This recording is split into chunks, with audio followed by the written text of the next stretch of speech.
Hello and welcome back to Modeling Manhood. Today I just want to tell you about something I never thought was possible growing up. Growing up on the farm, we didn't go very many places, and when we did, we always stayed with other people or family members. Uh, I've shared some stories about our family's big cross country trip and just the blessing of having a camper. There's a few times every year that we go camping, and we've always just tent camped or if the weather's bad. Once we even got a yurt, which was kind of cool too.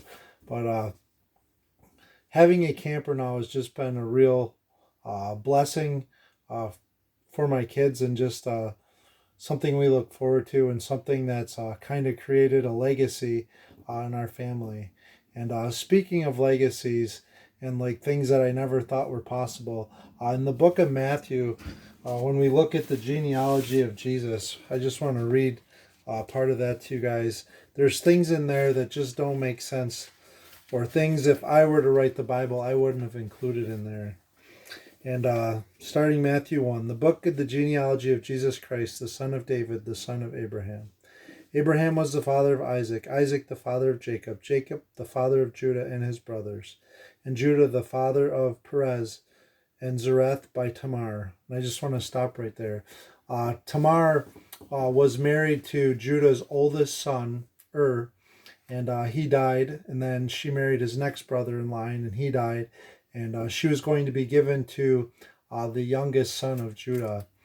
And she disguised herself as a prostitute, and Judah went and hired her out and slept with basically his daughter-in-law. And I don't know about you, I think I would have picked one of the other 12 sons of Jacob. Continuing, and Perez, the father of Amminadab, and Amminadab, the father of Nahshon, and Nahshon, the father of Salmon. Didn't know there was a fish in the genealogy. And Salmon, the father of Boaz by Rahab. And Rahab, if you guys think back to Joshua and Jericho, the spies went and stayed with the prostitute that was on the outside wall, and she hid them and put that scarlet uh, cord out there that they had escaped down the wall, and that was the only part of the wall that didn't fall. And Boaz, the father of Obed by Ruth. And Tamar and Rahab were both Canaanites, and now we have Ruth the Moabite, who lost her husband and traveled with her mother-in-law, who had also lost her husband. And Obed the father of Jesse, and Jesse the father of David the king.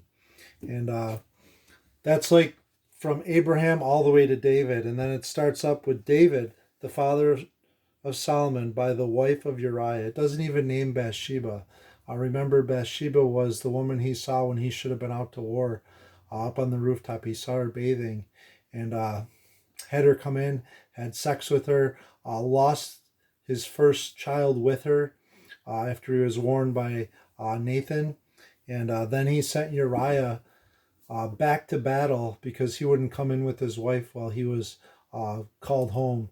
And David had all the men withdraw, and he was killed. It doesn't even mention her by name.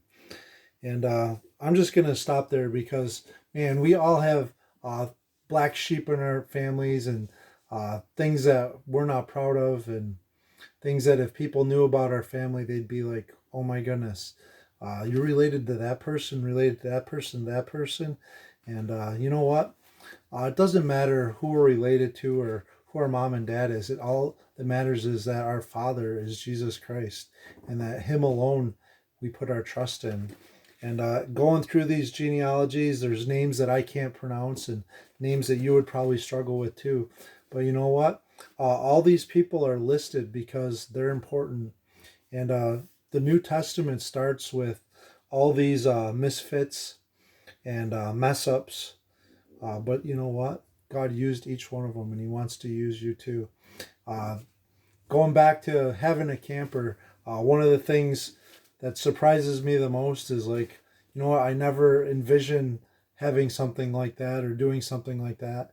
And it's been a blessing but not something I would have expected or written down for kind of the direction of my life.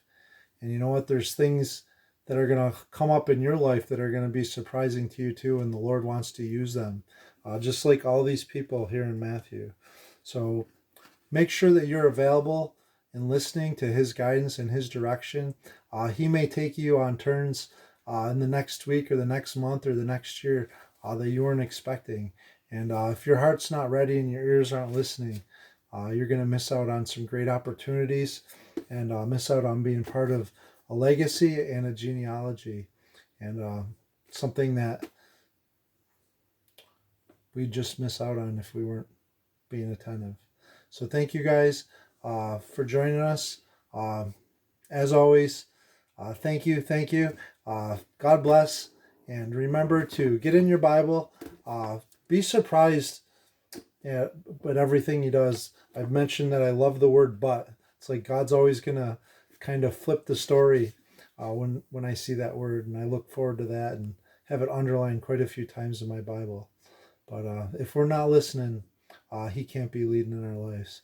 So, marry your Maker and journey with Jesus. Catch you guys tomorrow.